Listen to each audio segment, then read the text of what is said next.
In the East are recognizing the historical significance of Independence Day by learning about its past at Tryon Palace in New Bern. 9 on your side's Claire Curry brings us more on the celebration and shows us the rituals and reenactments.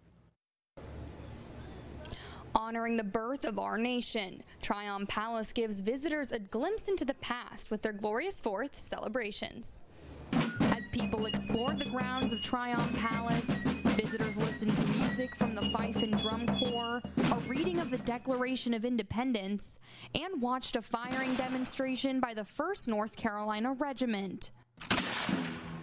The things that we do today are actually mostly based off of how we know that New Bernians celebrated the announcements of the peace accords. That announcement was made in June of 1783.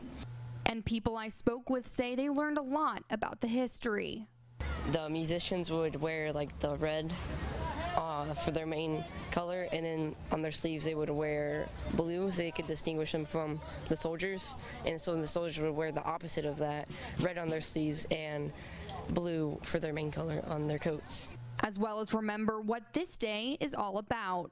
Just how important our independence is and how good it is to be in a country where we have the freedom to choose to do what we want to do.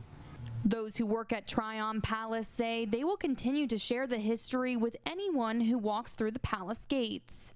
I love the fact that the Palace has been a community anchor for years to help celebrate Independence Day, and we have all come together to tell the story of our town and our nation, and we continue to do that today. To learn more about all the events and programs Tryon Palace has to offer, we'll have that listed on our website at WNCT.com. In New Bern, Claire Curry, 9 on your side.